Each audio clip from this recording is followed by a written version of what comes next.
ಎಲ್ಲಾ ರೈತರಿಗೆ ನಮಸ್ಕಾರ ರೀ. ಮೊದ್ಲ ಏನ್ ಮಾಡ್ತೀರಂದ್ರ ಆಧಾರ್ ಕಾರ್ಡ್ ಮೇಲೆ ನಿಮ್ಗೆ ಗೊಬ್ಬರ ಕೊಡ್ತಿದ್ರಿ. ಈಗ ಹಂಗ್ ಕೊಡುದಿಲ್ರಿ. ಎಲ್ಲಾ ಗೊಬ್ಬರ ತಗೋಬೇಕಂದ್ರ ರೈತರ ಹತ್ರ ಕಡ್ಡಾಯವಾಗಿ FID ಬೇಕ್ರಿ. ಈ FID ನಂಬರ್ ಏನಂದ್ರ ಅಧಿಕೃತವಾಗಿ ನಾವೆಲ್ಲ ರೈತರನಂಗ ಮ್ಯಾಲ ಇದೊಂದ ಗುರ್ತರಿ ನಮಗ. ಅದ್ರ ಸಂಬಂಧ ನಾವ್ ಇದನ್ನ FID ಮಾಡ್ಸಬೇಕ್ರಿ. FID ಮಾಡಿಸ್ಲಿಕ್ಕಂದ್ರ ಏನಕೈತಿ ಅಂದ್ರೆ ಈಗ FID ಮಾಡಿಸಿರ್ತಾರ ಒಬ್ಬೊಬ್ರು, ಆದ್ರೂ ಅವ್ರಿಗೆ ಗೊಬ್ಬರ ಸಿಗುದಿಲ್ಲ. ಎದಕ್ಕಂದ್ರ ಈಗ ಅವ್ರದ ಒಂದ್ 3-4 ಕಡೆ ಜಮೀನ್ ಇರ್ತೈತ್ರಿ. ಅವ್ರ ಏನ್ ಮಾಡ್ತಾರ FID ಗೆ ಒಂದ ಕಡೆ ಸರ್ವೆ ಕೊಡ್ತಾರಿ. ಆ ಒಂದ ಕಡೆ ಏನಿರ್ತೈತಿ 1 ಎಕರೆ ಹೊಲ ಇರ್ತೈತಿ, ಉಳ್ಕಾದ ಕಡೆ ಏನೋ 10 ಎಕರೆ ಹೊಲ ಇರ್ತೈತ್ರಿ. ಈಗ ನೀವು ಅಲ್ಲಿ ಗೊಬ್ಬರ ತರಕ್ ಆದ್ರಂದ್ರೆ ನಿಮ್ದ 1 ಎಕರೆ ಲಿಂಕ್ ಐತಿ, 1 ಎಕರೆದ ಗೊಬ್ಬರ ಕೊಡೋರು ನಾವ್ ಹೇಳ್ತಾರ್ರಿ ಮುಂದ.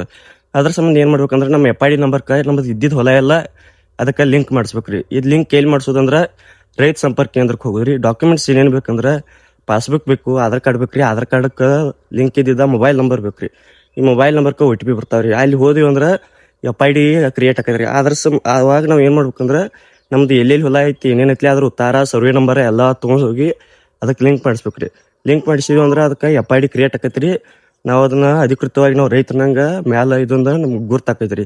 ಇದನ್ನ ನಾವು ಗೊಬ್ಬರ ಅಂಗಡಿಯಾಗ ಹೋಗಿ ತಗೊಂಡಿವಿ ಅಂದ್ರ ಓದಿವಿ ಅಂದ್ರ ನಮ್ಗ ಗೊಬ್ಬರ ಕೊಡ್ತಾರ್ರಿ. ಇಂಥವೇನ್ರಿ ಫಾರ್ಮಿಂಗ್ ರಿಲೇಟೆಡ್ ಸ್ಕೀಮ್ಗಳು ಇದ್ದು ಅಂದ್ರ ಏನ್ರಿ ಸಬ್ಸಿಡಿ ಸ್ಕೀಮ್ಗಳು ಇವ ಇರ್ತಾವ್ರಿ. ಇಂಥ ವಿಡಿಯೋಗಳು ಮಾಡ್ತೇನ್ರಿ ನಾ. ಎಲ್ಲಾರು ಪ್ಲೀಸ್ ನನ್ನ ಅಕೌಂಟ್ ಸಬ್ಸ್ಕ್ರೈಬ್ ಮಾಡ್ರಿ. ಇನ್ನಷ್ಟು ವಿಡಿಯೋಗಳು ಮಾಡೋ ಸಂಬಂಧ ನನ್ನ ಎಲ್ಲರೂ ಸಪೋರ್ಟ್ ಮಾಡ್ರಿ. ಧನ್ಯವಾದಗಳು.